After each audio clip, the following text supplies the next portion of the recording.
welcome back to another episode of the Good Enough Gaming Podcast. This week's episode is entitled Esporting a New Look. As kids, many of us were told that playing games was a waste of time, that it would rot our brains, and that it would awaken something inside of us that would cause us to rebel. Or that one day we might actually fight a dragon and not even remotely be prepared. Who's laughing now, Mom? Gaming has become incredibly mainstream and now has all kinds of avenues for potential jobs, competitive gameplay, and other related career paths. Today, we have a very special guest from such an institution that offers many of these experiences and opportunities to enter the world of gaming, and in particular, esports. From Bow Valley College in Calgary, Alberta, we have Shadi Hanna. So get ready for another smash hit episode, bro. This one will have you exposed to a whole new Rocket League of opportunities. And if you're not impressed, at least we made a Valorant effort. So, Shadi, thanks for joining us today and struggling through that introduction. What do you mean struggled? That was brilliant at the end. That was fantastic. I love that. Yeah, thanks for having me on the show. I'm excited to be here. Yeah, it's very exciting to have people related to the esports, I guess, industry as a whole now, because it is a giant industry. We got back from GameCon and watched a whole bunch of like competitive esports there. So it's interesting I'm very curious to hear the side of it from the actual management side of things. So first of all, what would you say you do here? Oh boy, it's probably the hardest question you could have asked me. I do a lot with games and esports. I'd say, you introduced me as Shadi from Bow Valley College, so we'll start there. My full-time role, I'm an instructor of esports business management. So it's a 2-year diploma program that we offer at the college, training students in preparing themselves for a future career in this world of competitive gaming. Now, this is, critically different from game development, from game sales, from the games industry. This is, fundamentally about marketing experiences, events, programs, and opportunities around competitive gaming. So in the same way that sports management, you don't take a sports management degree to learn how to manufacture and sell basketballs. You do it so that you can work for the Raptors, right? Or work for the Flames or for the Jays and kind of build your way up that way, kind of on the entertainment property side of it. So it's a lot of business fundamentals, but it's through the lens of competitive gaming, which, is what kids are really into and attracted by and excited by and growing at a, tremendous rate year over year. And so that's what we do. So I operate out of the Chu School of Business, which is our business school at Bow Valley College. And students take accounting, they take financial math, they take organizational behavior and business fundamentals and all of that. But then they get to take their fun stuff with me, and we talk about games and esports and the ecosystem, broadcasting, event management, and all of that stuff. So that's one of my hats. One of his many hats. I got a rack of hats sitting somewhere in my office here. When I'm not teaching, I co-founded the Alberta Scholastic Esports League. Oh my God, I shouldn't butcher the name of my own company. The Alberta Scholastic Esports League. It's the province's first and only interprovincial competition network for school-based play for competitive video gaming. And so we offer programs the same way that you have, basketball leagues, soccer leagues, hockey leagues, whatever, between high schools and junior highs. We do that, but for, as you so eloquently introduced, Super Smash Brothers, Rocket League, and Valorant are our 3 core titles that we offer right now. And so students will play in online competitions as well as offline in-person events. Oh my God, I guess it was about 2 months ago now. We held our championship event at Bow Valley College. We had 210 kids from across the province. We had plus it was about 50 kids from Fort Mac made the trip up, about 30 from Lethbridge, and then everyone else kind of from Calgary, Red Deer, Edmonton, and surrounding area. Altogether 210 students competing in esports over the May 10-11 weekend in Calgary. Wow, that's a lot of kids just for esports tournaments. And what's crazy about that is that's who was able to attend in person, right? We've been working with over 75 schools throughout the course of the year. that are at various stages of their program's development, whether they're ready to call themselves a varsity program, an after-school club. It's 2 kids and a teacher in a lunchroom, whatever it is. But altogether, we've got about 75 schools in our network right now. And my very ambitious goal is we're in every school by 2030, so 500 by 2030. Yeah. Great goal. Wow. Now, so you sorry, Trevor, you go. I was going to say, so you're saying like for this is, the provincial final, we'll call it. What is in, I think Daryl's taken some photos of it and shared with us. What exactly is in the esports arena at Bow Valley? Yeah. Because it's fairly new from what I gathered. Good point. I should have done my sales pitch. So at Bow Valley College, thank you. Thanks for the tee up. We do our diploma program. In addition to that, we do have a varsity esports arena space. It's a recreational space. It's a competition venue. Funnily enough, it's also my classroom. And so it's a multi-purpose facility that we do pretty much everything esports related at the college. It's a beautiful space. We've got 40 PCs in there, 2 racing simulators, 6 console stations, 2 streaming rooms, and as well as a full broadcast setup as well for both in-house and online productions. Those 40 PCs is where we hosted the majority of the Alberta Esports Championship. We had a second venue that we did for our console-based play for Super Smash Brothers because when you have 210 kids, you can't squeeze them all on 6 switches. You got to expand a little bit. Split screen. Yeah. That's all tight. I think we had 32 monitors altogether for Smash dedicated alone in a separate space for that. We basically took over the second floor of the South Campus and just used pretty much every inch of that space. It was awesome for the event. Yeah, I was there. It was great. I can attest to both of those things. Daryl was there, and it was awesome. I have to say, our goal for this year's event was the Alberta Esports Championship. It was first hosted in 2024 by Lethbridge School Division, and it was an initiative by Jesse Sidlowski and the IT division team there that really wanted to kind of just create an event to start making people have these conversations and talk about esports and gaming and the benefit that it offers to schools. And so, I credit a lot of what I've been able to do to the initiative that Lethbridge School Division took in establishing that. And so when I took ownership of the project for 2025, my goal was let's just make it happen because I'm not operating with a school division budget. I don't know how to do events at this scale and this size. And the fact that we were able to replicate and even in some cases, I think, grow on and improve upon what was done in 2024 is just so fantastic. And, it was a huge success for us in our program and for the community. So when you're talking about these like large scale events with multiple sort of, different games going on, what are some sort of unique challenges that you face when you're managing sort of players, staff, and creators and all those different sort of moving pieces in an event like that? Logistical nightmare. Yeah, I mean, the logistics are certainly challenging. I mean, at the base of it, it all comes down to hardware and infrastructure, and so that's where we spent the majority of our time, was finding an appropriate venue that has enough power, that has enough networking, and making sure that we have the equipment or can source the equipment to actually play the games.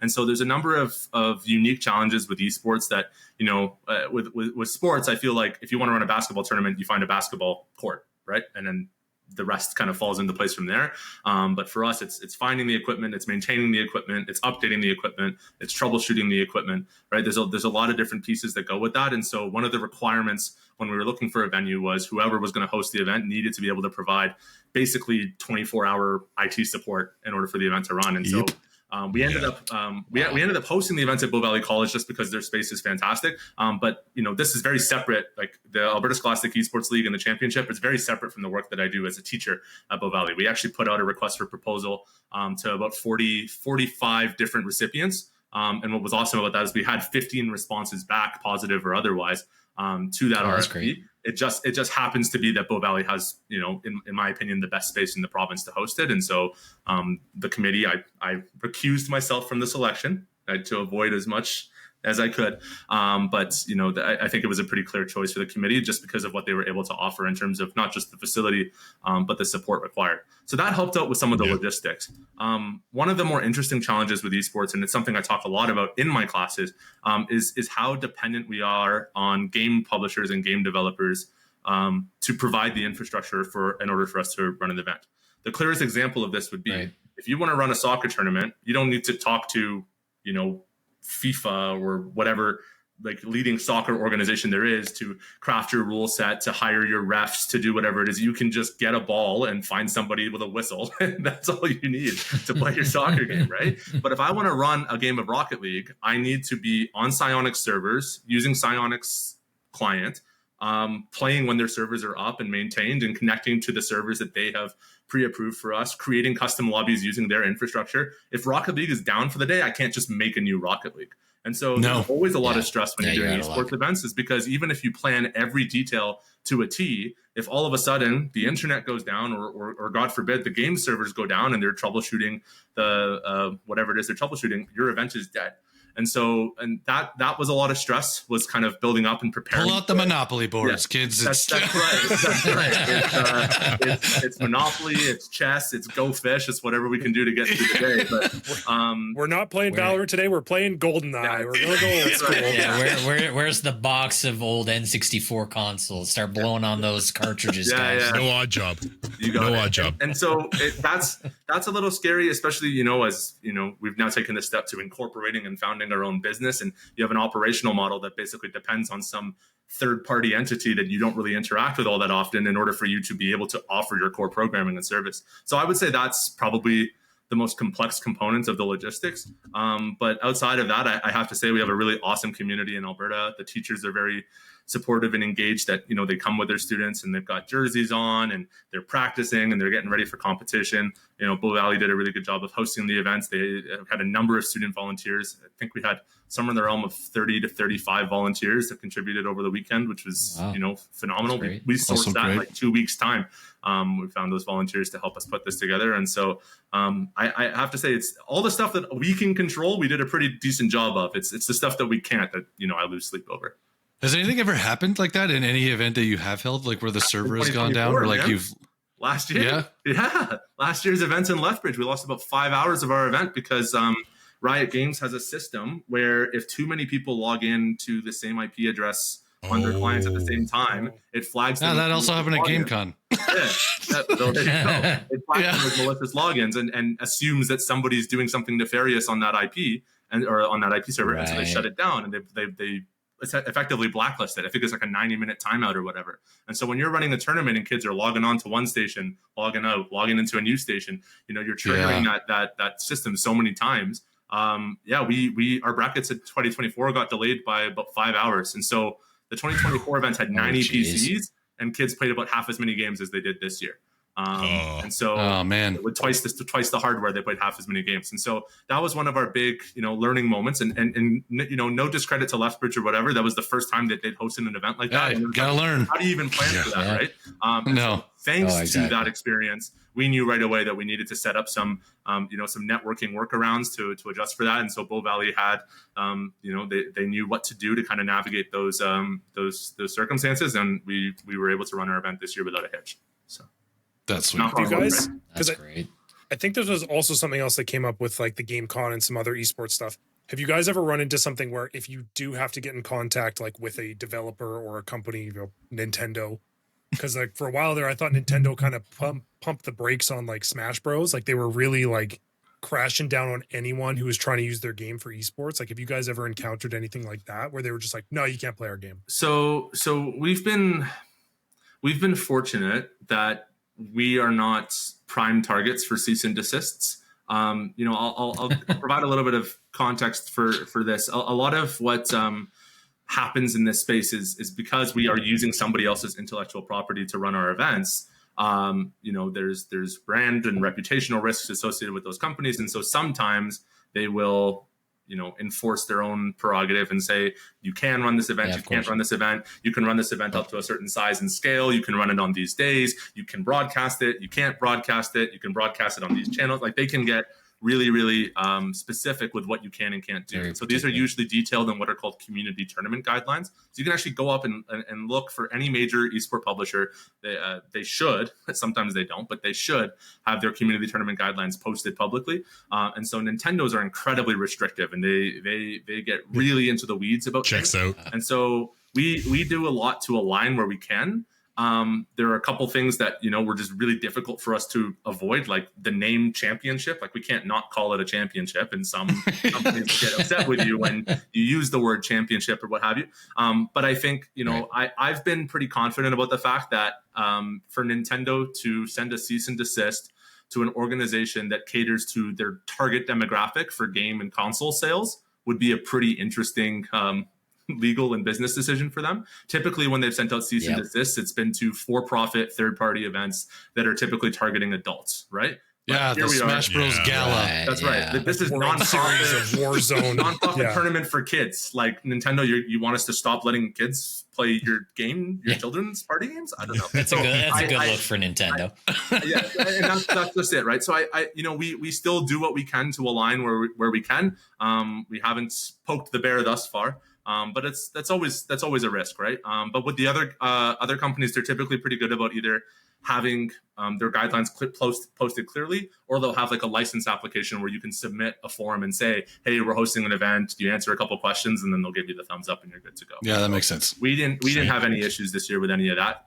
Again, knock on wood. But I think when you're doing nonprofit stuff with kids in school, you tend to slip under the radar a little bit more as well. Get the free pass. Yeah. We do take advantage of that a little bit. Yeah. So I'm curious, like, so you run the management side of things. What sort of like knowledge, skills, and attributes should someone have if they're looking to get involved in esports management? Sorry, that's a teacher question. Yeah, no, okay. Well, I'm a teacher, so you're asking the right person. I'd say what we focus on, so flipping hats, when I'm teaching at Bow Valley, a lot of what we focus on is entrepreneurship and this idea of being able to identify problems, but then come up with solutions for those problems. Esports is a new industry. It's a growing industry. It's an industry that seems to never run out of challenges to throw at you. And so, you have to be able to adapt. You have to be resistant to, some of the stressors around you and be able to navigate some of the nuances and complexities of the industry. Working with somebody else's intellectual property to run your events, is always a gray area to walk. And so being able to navigate that. And so a lot of what we do in my classes is, scenario-based problem solving, where you'll have, a situation that you kind of need to think your way out of, and learning how to find, not just critique problems, but find solutions and come up with innovative solutions to problems. I'd say that's probably the biggest skill you can have to survive in this space. Is everyone's an entrepreneur in esports, right? There is no one that is, hiring you to, flip burgers in esports. That's not like, there's no comparison to that. There's no script of like what you're supposed to do. You don't clock in at 9, clock out at 5. Like every day is different. Every task is different, and you have to adapt to not just the environments within which you're working, but the services that you're offering, and the companies and partners that you're collaborating with, and in pretty much everything that you do. So there's a lot of nuance, and being able to navigate nuance, I would say, is probably the biggest skill you can have. Got to think on your feet. Yeah, being able to adjust on the fly. Kyle and I know from hosting many kinds of tournaments over the years, like that's it's just another avenue that helps you with a little bit of experience. Mm-hmm. Yeah, that would be probably the biggest one. I mean, beyond that, like I said, we do spend a good bit of time talking about business and business fundamentals. And so, under learning how to build a budget and how to develop an event plan. The other thing I spend a lot of time on with my students is pitching and presenting. Right. I find that in my work, about 50% of my job is explaining to people what my job is. And so, you have to be able to present and explain things clearly, not just when you're pitching for investment, but also when you're justifying your existence. Right. There's still a bit of stigma that we have to overcome in the gaming and esports world. I do have to say we've come a long way. When I was growing up, I was definitely like a nerd because I played games, and that was a bad thing. Yeah. Nerd. Now nerds are kind of cool and also rich, thanks to, Mark Zuckerberg, I guess. So we were always cool. That's true. We were always cool. We're just mainstream now. We're just mainstream. We're just being recognized now. So there's a couple components of it that it's like, okay, these things have improved. There's a little bit more tolerance towards games. I would push that to say even so far as maybe acceptance. I think you guys are good examples of this. We have teachers and parents now that, appreciate and understand what games are and what they can do. So that's all good. But when it comes time to, it's budget season and you're asking for funding and people to pay memberships or whatever, there's still a little bit of that stigma of, okay, this is a cool thing and all, but is it something that we're going to pay for? Is it a service that we are going to purchase and to provide for our students, our clients, our customers, whatever? And so learning how to sell esports is another really valuable skill. Yeah. So on that, you brought up misconceptions about esports and that sort of thing and stigmas around it. If there was like one misconception that you could change about esports as a whole, what would it be? Ooh, I might have to think about that one for a second. There's a lot. I mean, okay, it's not a direct answer, but just a small anecdote. One of the first kind of major events that I got to participate in esports was the Alberta Esports Expo, which was in 2023 at the Edmonton Convention Center. And I was there at the time. I was working at Keano College in Fort McMurray, also doing esports. I was running their varsity esports program up there. And so I was there. I had a little booth and I was, promoting our programs to students.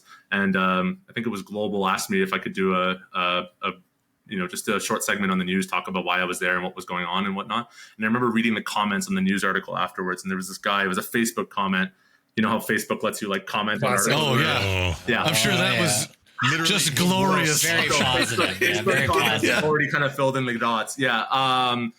It was such a supportive community on Facebook. I should have it. I think I have it saved on my phone because the way he worded it was so funny. It was, sitting on one's duff all day does not an athlete make. That was his comment, which is just so beautiful and poetic. And yet polo exists. Yeah. That's right. Whatever. Like I said, I'm not in the business of debating Facebook commenters. I think that's a different brand of people. Yeah. I don't go out of my way to engage with. But no. It was you'll never win that.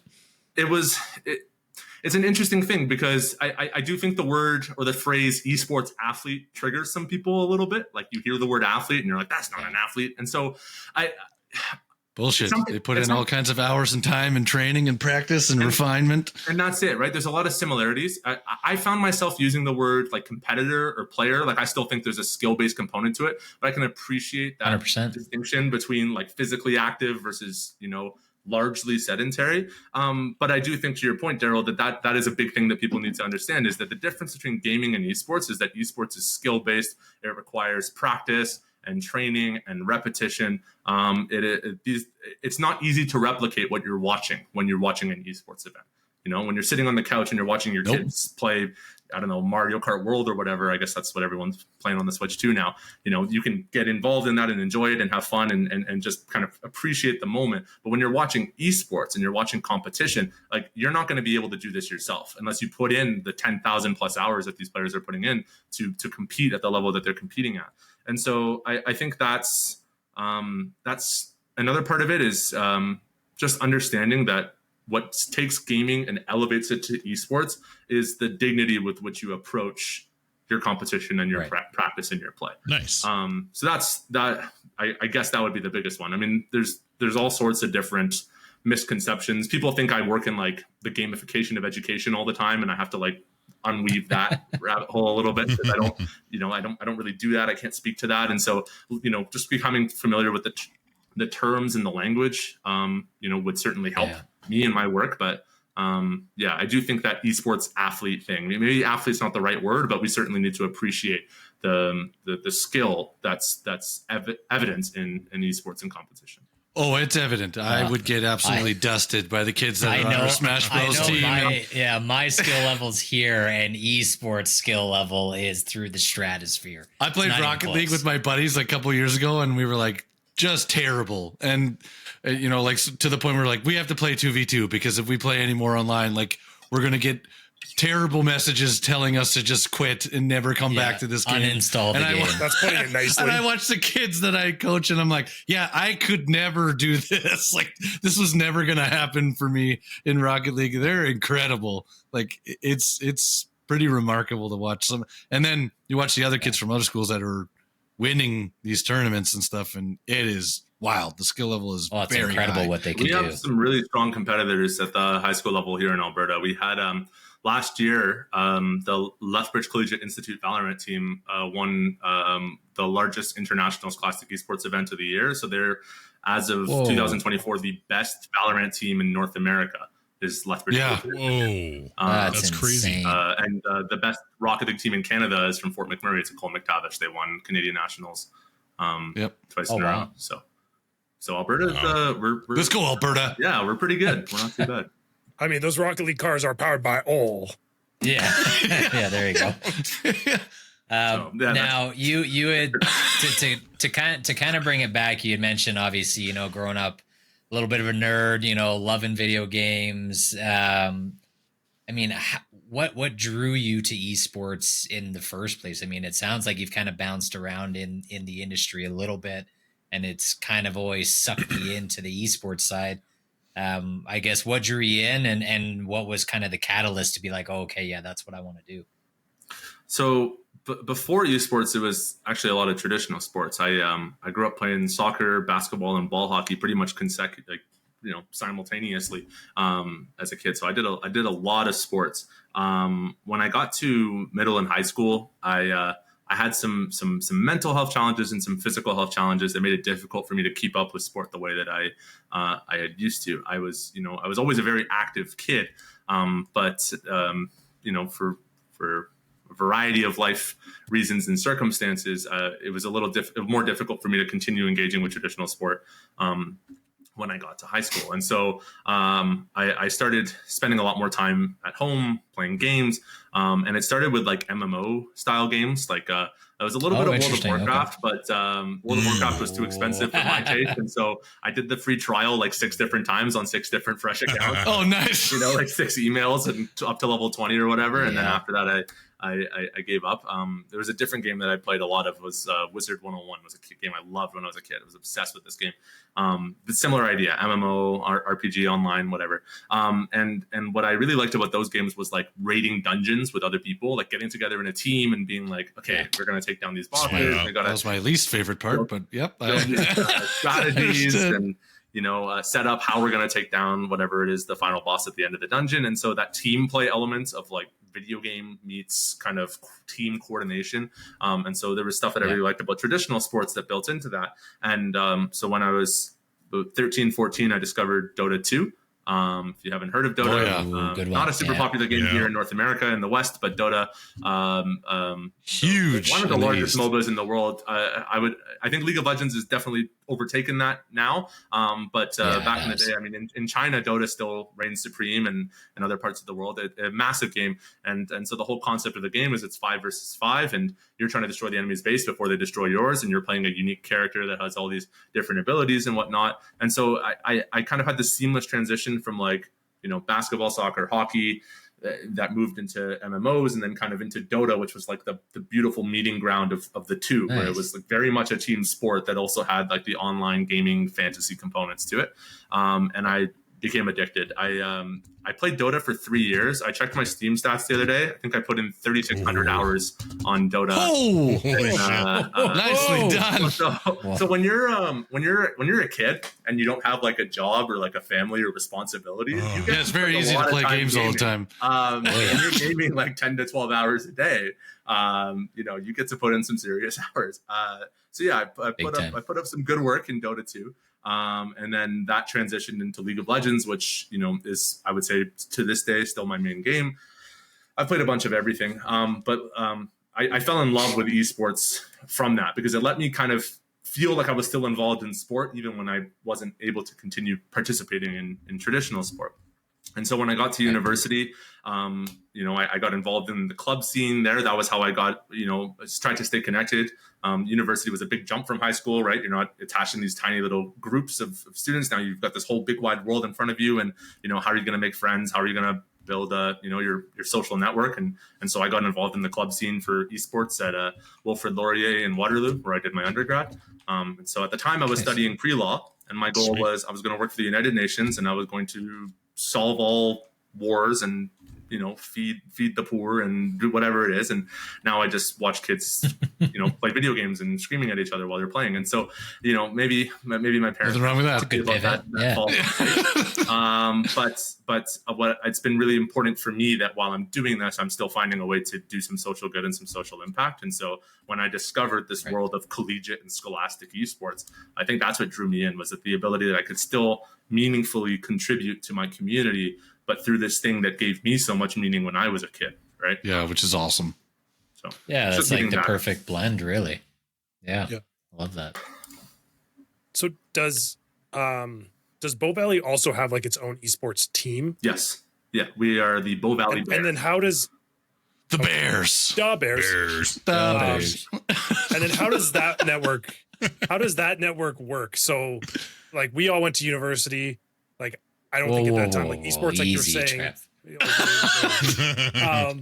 like at that time, like esports obviously was still up and coming. Maybe you'd see major events, and you still don't see it as much like collegiate level. So how is that grown, like either in Alberta or across Canada? Because like that's still something like to us, like to me, that's still so new. I'm like, oh, they have esports in college now. Like that's cool. It is still very new in Canada. It's really been the States that have driven a lot of that growth, and so. Since 2009, there have been annual organized collegiate esports events.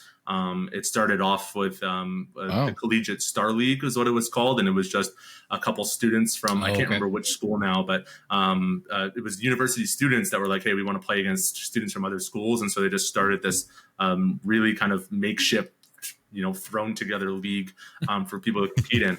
And then 2013, 2014 is when things really kind of escalated. It was actually the Texas Esports Association struck a partnership with Blizzard Entertainment and became the first publisher-backed collegiate esports series of its time. And so they ran, if you're familiar with the game Heroes of the Storm, they ran Heroes of the Dorm. Oh yeah. That's big Heroes of the Dorm. Yeah, that was Tespa's big product, and then they expanded Hearthstone and Overwatch and StarCraft and everything. And so that inspired Riot Games to get involved, and then from there, and so now there's all this competition where publishers have their own leagues, but there's still these kind of third-party leagues, and so we're now at a space where there's an abundance of competition, not so much on the regulatory governance side, and so that's where we're starting to see some challenges. But there are last I checked, I think it was 2021 stats.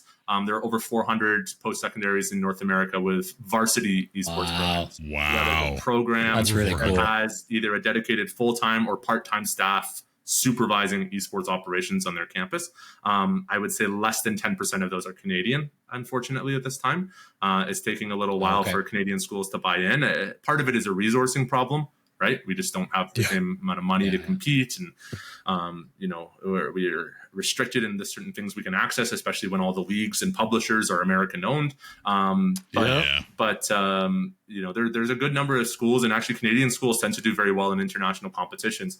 St. Clair College from Windsor has routinely won international events and actually won Program of the Year, I think, last year in 2024. So they're the best varsity esports program in North America. Really cool.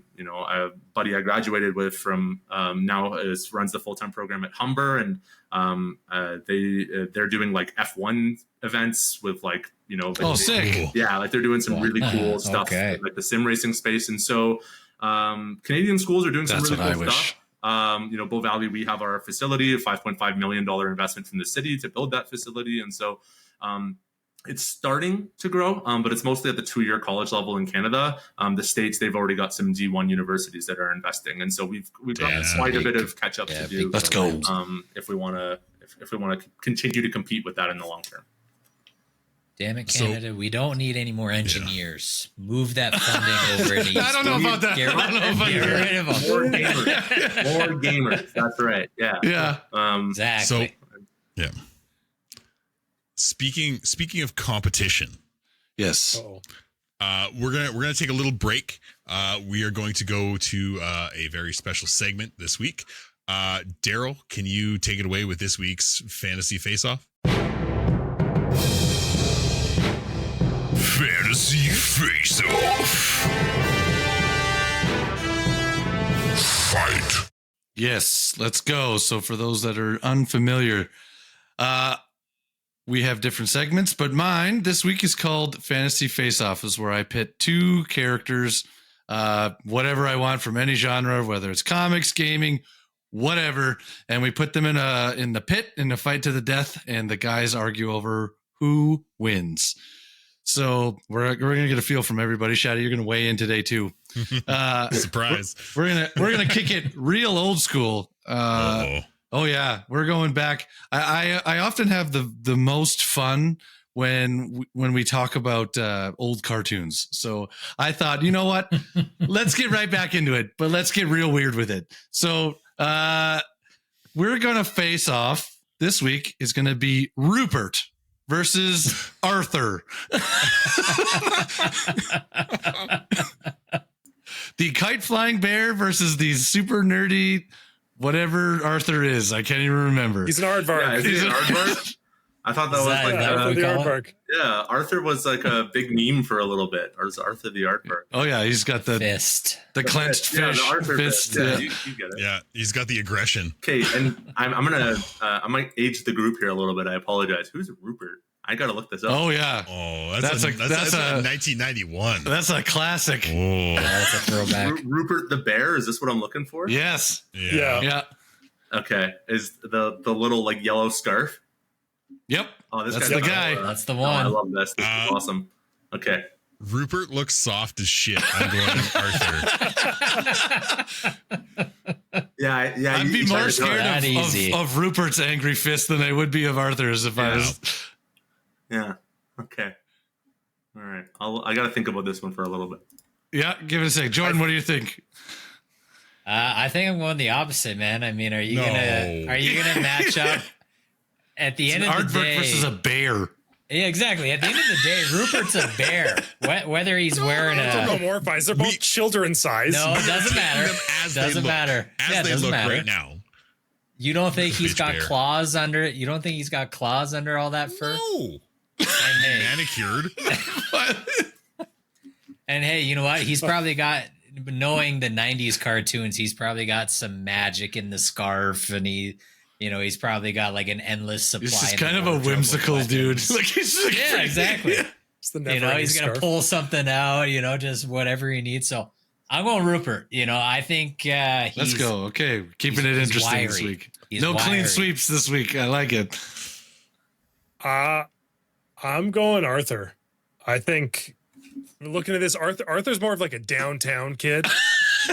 First image. So I had to remember Rupert here. I had to look up Rupert. The first image I have of Rupert, he's got his like yellow plaid scarf with the matching yellow pants, and he's got his hands on his hips with garden shears. Like he's doing some suburb. He's doing some deep in the suburb shit. Like he is Trimming the hedges. He's gonna fight. He's gonna go prison rules. He's gonna fight with the shears. He's gonna smother you with the scarf. I mean, just watch. His mom and dad look like they're from He's the got 50s. working man hands. His mom is permanently wearing an apron. His mom is permanently wearing an apron, and his dad wears a bow tie all the time. I think Arthur has this one. It doesn't matter, because if Rupert's from the suburbs, I mean, at this rate, he's from the suburbs of fucking Winnipeg. So I mean, he's gonna mess some stuff up. He's gritty. He's gonna mess some stuff up, man. All right, Shadi, what do you think? I kind of like the inner city Arthur pitch. I'm yes. I'm looking at the two of these, and I think Arthur doesn't pull punches, man. Yeah, that's good. If you can even throw a punch. Yeah. Bless Arthur. Bless Arthur. I mean, he can at least make a fist. I don't think Rupert knows how to make a fist. I was gonna say, we have photo evidence. He knows. He's got proper form. He's got the thumb on the outside. He knows. Yeah. What he's doing. That's true. That is true. Yeah. Arthur's got a mean hook. Yeah. Arthur's got a mean streak in him. We just don't know. Well, yeah. All right. Well, let us know if we got it right. If we got it wrong, either way, Arthur takes this one 3-1. Sorry, Rupert. Yes. Horse shit. Suck it, Rupert. So, all right, bringing it back to the main section. You talked about sort of like pitching, like half of your job is explaining what it is you do. How do you pitch like the value of esports to, say, like sponsors or that sort of thing who aren't quite as familiar with the space? Yeah, let's. I'll take that and I'll focus it in specifically on the school-based side, because I think most of the pitching I do right now is justifying why these programs exist in schools. Why are we running high school tournaments? Why are we, asking teachers to volunteer their time to do this outside of all the amazing work that they already do? What is the value? What's the benefit here? And so what I typically like to do is I flip the question and say, why do you play basketball in school? Why do you have band in school? Why do you do theater? Why do you do any of these things that aren't just reading books and studying math and learning how to read and write? And it's because we do these things not just because teachers are bored of doing math and English all day, although that maybe plays a slight part in it. We do it also because there's all these amazing additional benefits that kids get from learning through fun and learning through play. And it's what we call SEL, social emotional learning. And so it's the skills and qualities that are job relevant, but are not necessarily the kinds of things you would report on a resume. Right? Like if I want to be a computer engineer or a software engineer, I need to know how to code. I need to understand the hardware. I need to understand this and that and the other. But I also need to not be a jackass when I show up to work. I need to know how to soft skills to work with other people. To Rupert skills. You've talked to an engineer. There you go. You've talked to an engineer before. Right. You get Arthur's inner city grit, and you add in a little bit of Rupert's, eloquence and ability to navigate the finer components of life. And so, being able to be sociable and responsible and mature, it's why we do a lot of these other these things that we do. Also, creativity is a huge component of social emotional learning, right? Yeah. And it's why we promote the arts so much in schools.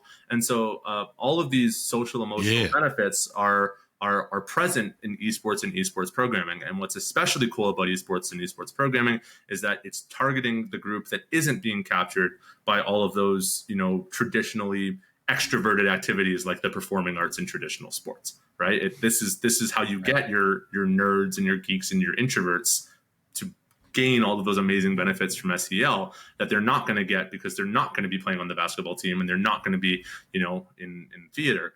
How can we make sure that these kids aren't being, swept under the rug?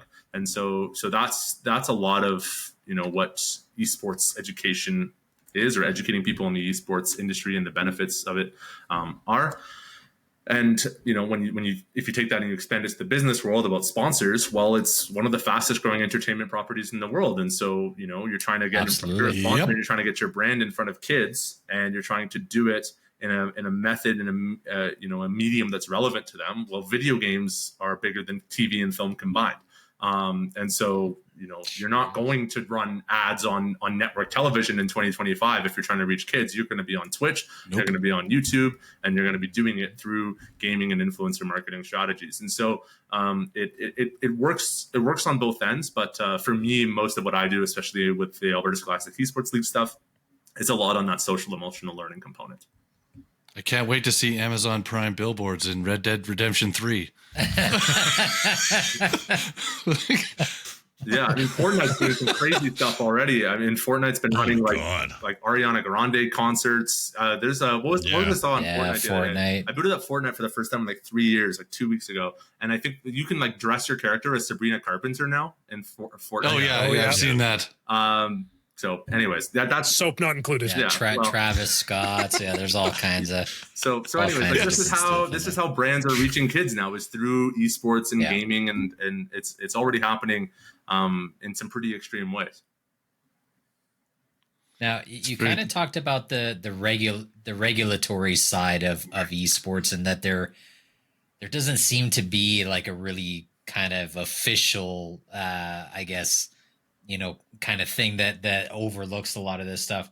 Do you have some concerns? We just touched on advertising.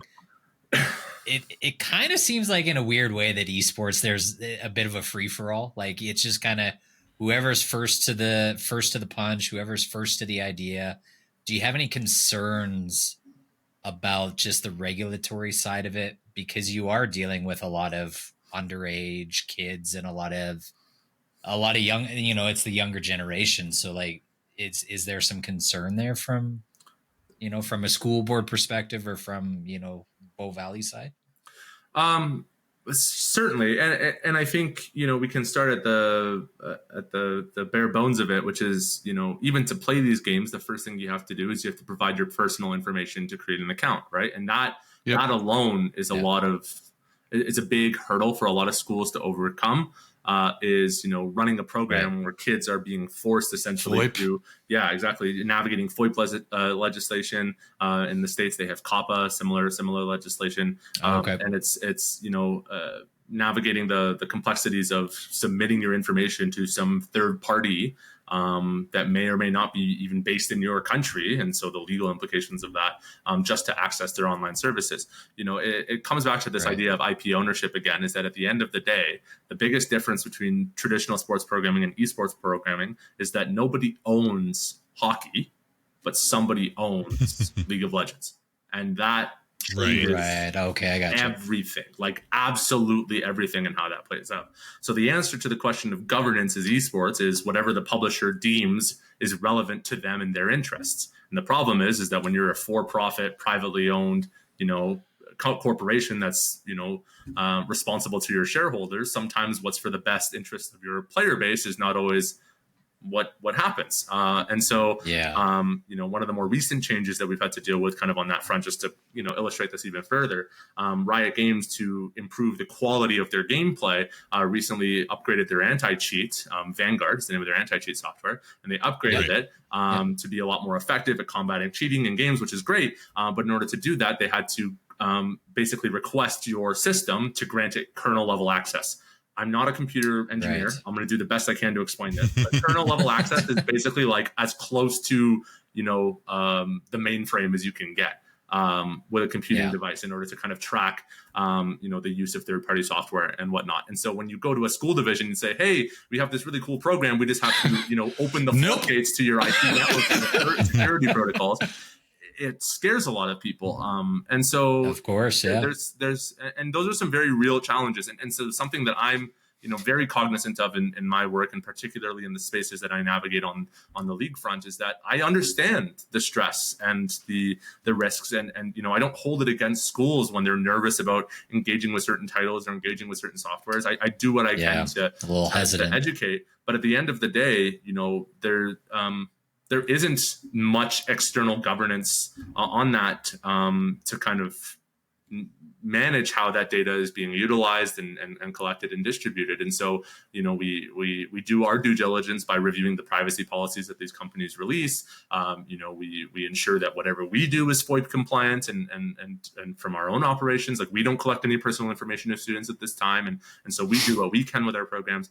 But there is a fair amount of trust placed in game publishers to, act appropriately because there aren't evil. Because pretty much because there aren't a ton of external controls. That makes sense. Yeah, they're more comfortable with more of the Warzone level anti-cheat. Rick O'Shea is in a room somewhere. He's not doing his job. Doing a shitty job. Yeah, sleeping on the job. The video of Counter-Strike 2, people complaining about the prolific cheating in Counter-Strike 2 and how that game's been complaining about cheaters for over 30 years now. I think at this point is and so there's always trade-offs, right? Is the more you're willing to give kind of your own personal information and personal security, the better the service you get, but at what risk and at what cost, right? And so, like I said, what we do on the league front is we ensure that the companies we work with are, at least they have clearly published privacy policies that are FOIP compliant and aligned with our own philosophies on student data. We're very respectful of student data. We understand that it is a very valuable thing that we work with, and we do whatever we can to ensure that students are being treated respectfully. But when it comes to that governance and regulation side, a lot of it really falls onto the to publishers to regulate themselves. I'll add that expands into league governance and regulation as well. Like when it comes to how leagues operates, as I mentioned before, there's that community tournament license program. But sometimes, if you grow to a certain size and scale, you actually have to purchase the licensing rights from a game publisher to run, your league at whatever size and scale that you want to do. And so if you look at, like, for example, like an international authority for a game like Rocket League, I could start a nonprofit tomorrow that's trying to establish a universal rule set for Rocket League, and at any given point, Psyonix could send me a letter telling me to shut the hell up because I don't own their game. Right? I don't have any control in what that title is or how it operates and functions. So there's this is a long-winded way of answering your question. Yes, there are always some. No, it's great. Yeah.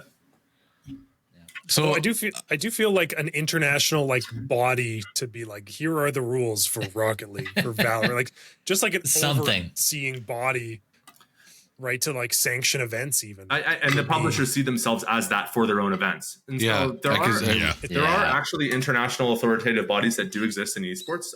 The International Esports Federation. There's also the oh my gosh, I'm blanking on it right now. Global Esports Federation, IESF and GEF. And so these are two. This is where things get even muddier, right? We've got two international authoritative bodies on esports, right? Like, which one is which? Perfect. Now, as of 2024, at the Paris Olympics, the Olympics International Olympic Committee is taking on esports for 2027. And so now you have the Olympics that are getting into the fray, and they're all three of them have their own, some way, shape, or form, owned by by Saudi Arabia in some way, shape, or form. And so now there's some interesting elements with human rights concerns and sports washing. And so it gets so messy and complex. What's great for me is that none of that has any impact on what I do on a day-to-day basis, because at the end of the day, they're not publishers and they're not the ultimate authority on their games and titles. Right. The only people I'm really responsible to are my stakeholders, the schools and students that I work with, government and the legal concerns, and then the game publishers themselves. And I can kind of ignore all the noise on the outside. But yeah, if you want to do some digging into the IESF and GEF, you let me know if you can figure out what they do, because I've worked in this industry. I have no idea what they do. So, I feel like it's sort of one of those situations, sort of like an FIA or like an Olympic committee, where it's like you kind of did something at one point in time, and now you just like collect money to say that you're in charge. And too many chefs in the kitchen, man. That's all like money laundering to me. They run events. That's all I'm like this is, I think, going on the second year of the Esports World Cup, which is hosted by the Global Esports Federation, and that's going to be, funnily enough, just 3 days after the League of Legends midseason invitational in Vancouver. So we've got a number of big tier 1 events that are in Canada this year. So League of Legends is in Vancouver and next month. Call of Duty is in Kitchener in Ontario. Is that also this year? I have to double check the dates, but we've got some big events that are happening. Warzone there. But Esports World Cup is happening 3 days after MSI, also offering League of Legends. And so it's like, okay, well, which of these events actually matter, and what's the relative weight and scale? And so I find personally that it convolutes things more. I understand the value in bringing the countries together and having that representation, in advance of the Olympics, kind of being able to do that. But it feels weird to me because it's not directly related to that, publisher owned product. Right. And so esports has a bit of an identity crisis right now, where it's something that very much has a presence in grassroots community. It's driven by communities. It's driven by players, oftentimes more so than the developers themselves. But at the same time, it's always for the benefit or to the benefit of the game publishers, and they have ultimate final say. And so it's a really unique ecosystem to navigate. Some people have proposed, kind of crazy outlandish ideas of publishers relinquishing their rights to their own property, but then at that point it's like, why make a game if you don't even own it, right? And so now that's not going to go over well. It's just so complex. Like, there's just so much to it. And so I think as esports matures and becomes a little bit more commonplace, people have a better understanding of these issues, and some of the risks and concerns, and publishers ultimately become more responsible to their player bases. I think we'll see some improvements. But for right now, it's just a big freaking mess. So it definitely seems convoluted. I got a question, Kyle. It's a relevant game that just came out. So obviously there's a ton of games that seem to be developed with esports in mind. Is there any games that you guys haven't really had any kind of experience or exposure with that you would love to introduce to your programs and to the schools in Alberta? And I guess a follow up to that is the game Rematch just came out, which is basically Rocket League meets FIFA Street. Mm-hmm. And that game definitely seems to be success. Their success is contingent, I think, on whether or not esports picks it up. And so I thought you were going to say Concord. Oh boy! Yeah, we don't talk about Concord. Too soon. I'm just curious if that's like, is that game on your guys' radar, and is there any other games that you'd love to introduce? Yeah, nice. Good question. You're the third person to tell me about that game this week. So sounds like I have some homework to do. I'm vaguely familiar with the title. I'll say that one of the more unique elements of esports in scholastic environments is that because a lot of what we try to do is target groups that aren't currently being provided for, simulated sport is actually a little bit of a gray area, because who's playing simulated sports? Well, the kids that are playing sports, right? Like a lot of the kids that play FIFA also play soccer. A lot of the people that play 2K also play basketball. So it's not that it's not valuable, but how much value am I providing if I'm just offering something different for the same group of kids? What we find is some of the nerds and the geeks, they like the more fantasy based stuff where they have a little bit more creativity and experimentation, and they can lean into the fantasy components of the game. So I've always been not hesitant to include simulated sports, but it doesn't take as high of a priority for me just because of, generally speaking, who the audience for those games is. So FIFA is something that we've always looked at. Rematch, I think, is something that we'll definitely be keeping a close eye on. Marvel Rivals is a game we get asked about virtually every week. I think they'll have to make a couple changes to some cosmetics before I can consider bringing that into the I don't know what you're talking about. We don't know what that's It's not my birthday, but I see cake. Turn Jesus, Daryl. Daryl plays a lot of Venom. Daryl's a big Venom fan. We know who Daryl's main is. Clear your browsing history. And so that makes it difficult sometimes with some games, is that, like Omega Strikers, if you didn't hear about Omega Strikers, it was 3v3 fantasy air hockey. It was a combat based kind of like fantasy sport. Super cool game. Actually, a Canadian developer, Odyssey Studio, based out of Waterloo. Oh, nice. Yeah, super phenomenal game. Died 3 months after launch, and my belief, part of the reasons for that is because it was this game that in theory could have been just like the best scholastic esports title, but they had jiggle physics. Why are you making it? As soon as I look up like the first couple images, I'm like, I could see why that didn't make it in school. So this is the problem, right? Is that it can sometimes be tricky to find games that are competitive, interesting, popular, but then also appropriate, right? And so we rely on, you have to kind of clear that like parent too, right? Like the parents are probably already hesitant, so you've got to make sure that they're not just immediately being like, what is this? And that's but also right? It's like, it had no need for that. No, it's like just the character select screen, like the win screen, the victory screen at the end. Yeah, like that. The rest of it's Mario Strikers. Like it's a 3-on-3 street soccer. I actually had the chance to talk to the marketing director about that game, and I gave him a politely worded piece of my mind, and he's like, yeah, you're right, but whatever. In any case, it's what's done is done. That idea of like clearing that checklist is exactly what we do before we approve any title. It's not just what kids are playing. We go through a number of questions of what are the hardware requirements for this game, the cost, and the networking requirements. That was my follow-up question to Jordan's was how do you vet the games that get brought up to you? But like, this is perfect. And so like the hardware and the networking, the popularity of the game, is it appropriate for kids and students? Even things like game duration as well. Like we've had a lot of issues with Valorant, despite being like, we run Valorant, even though it kind of toes the line on some of those questions, just because of how gosh darn popular it is. Like it is by far the biggest game in North America from an esports perspective. Like nothing comes close. And it's a really fantastic sport. Like if you actually understand the game and how it works and the gameplay loop, it's great for team sport environments. Like it's very similar to football in a lot of ways, right? Mm-hmm. You've got your IGL making plays and shot calling, whatever. And so it works really well for esports, but your games run 45 minutes, 50 minutes long, and you're typically playing best of 3 sets. And so you have a game after school and you're stuck at school for 2.5 hours. Well, that doesn't work either, right? And so there's all these unique challenges that we have to consider when we're picking titles. And so right now we're just doing the Rocket League, Valorant, and Super Smash Brothers. Minecraft is one that's come up a lot that we're looking at maybe doing some, not so much on the esports side, Minecraft, but like the design competition side. So like, okay, that's cool. Lego contest. Mario Kart we get asked about all the time. That one I think has some potential. FIFA is probably the other big one, and so Rematch I think will be similar to that.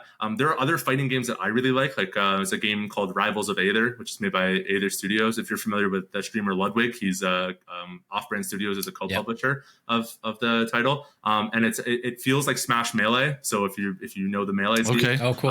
Nice. It's a lot more fast-paced and mechanical than Ultimate is, and it's built for online play, which is great because Smash Ultimate is definitely not. Nintendo Online. So yeah, Nintendo Online.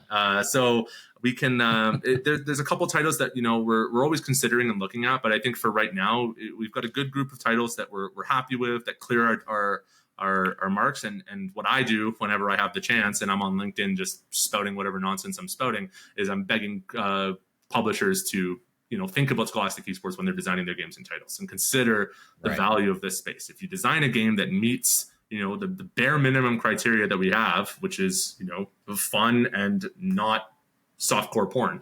If you can pull that off, we've got an army of kids that would love to compete in your games, and we would love to host tournaments for you, and build that community for you. So that's a little bit into how we choose our titles. Yeah. Sweet. So just to wrap up, I'm going to throw one more question at you. This is more so for people that are interested in getting into esports. So what sort of advice would you give someone that is looking to get into the business side of esports? Get involved. I think we have this misconception or this belief that the way you get a job in 2025 is you go around with your resume to a bunch of different places of business, and then somebody will review and hire you. And that might have been true 15, 20 years ago. It's definitely not true today. And I would say that's true of every industry, but especially in esports where it's still growing. The expression I've coined is we need job makers, not job takers. And so if you're interested in, finding, a future for yourself in esports, get involved in, existing programs, start your own programs, host your own events, host your own tournaments, do a podcast like this, like what you guys are doing. The more stuff that you do to build your portfolio, the more hireable you become. We're no longer looking for people that can craft a resume, especially when I can get ChatGPT to whip one up in 3 minutes. The resumes are worthless. 3 minutes. Portfolio. Well, hey, I got a lot of experience, Carol. I gotta find a way to consolidate all of that into a nice. This is like a 14-page resume. It's an essay. I'm like 75 megabytes down. It takes about 3 minutes to put it together. Anyway. Okay. Fair enough. Point being.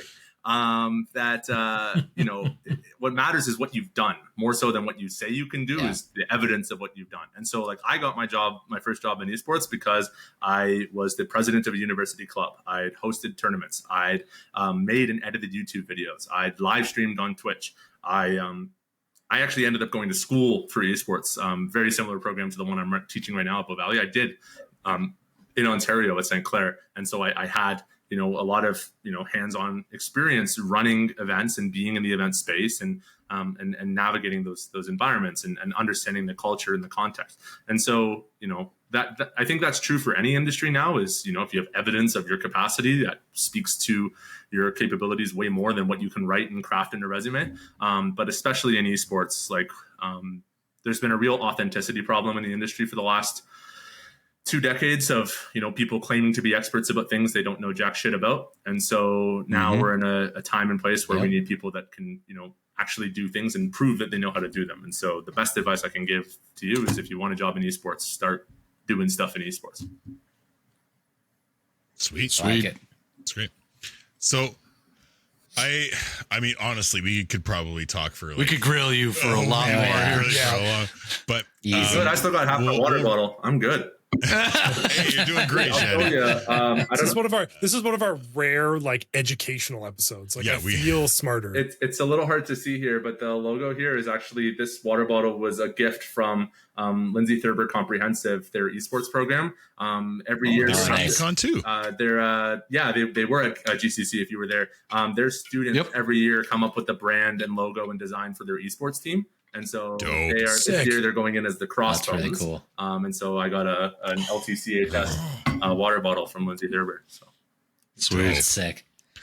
So overall, I learned so much about esports. Yeah, that was today. very informational. We're learning. We really appreciate you coming on and talking all about it.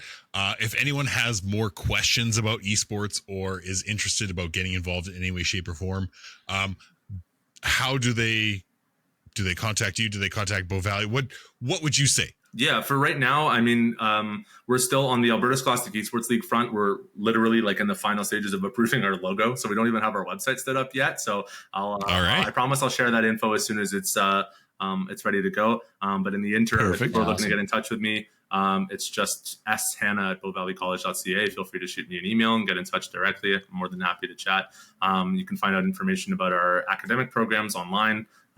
Just esports business management at Bow Valley College. And also the arena is a public facility. If you're downtown Calgary and you want to see something cool, you can always pop upstairs to the second floor of the South Campus. Highly recommend. And take a look. If you get to attend a tournament there, highly recommend going. It's such a cool space. And we may go on a podcast field trip. There you go. Yeah, Monday to Friday, I'm usually lurking in there anyhow. So you can, not this summer. I got my next 6 weeks off and I'm going to enjoy them very much. Yes. Oh, nice. Back Well in earned. September, if you're downtown, you can always pop up to the Esports Arena and say hi. Awesome. Dope. Awesome. So once again, Shadi, thank you so much for being on the podcast today. Thank you. Appreciate it. I think that one was good enough. Good enough. Yeah, good enough. Good enough. I want to take that as a compliment. I imagine there's a play on the name of the show, so good enough is good. Yeah. There you go. I got a little scared for a second. I was like, good enough. Okay. No. It's good. You know what? Better than good. Good enough. Thanks for tuning in to this week's episode. Make sure you follow us on Instagram at GEG Podcast. Check out our website, goodenoughgaming.com, and write us an email about anything from our episodes or something you would like us to discuss in the future. You can also now join us on Discord on the Good Enough Gaming Discord server.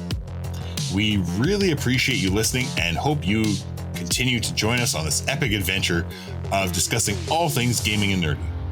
Please subscribe to the Good Enough Gaming Podcast on Spotify and Apple Podcasts or wherever else you listen to your podcasts, and rate us 5 stars so we can find more good enoughers in the process. Just remember, we might not be great, but we are good enough.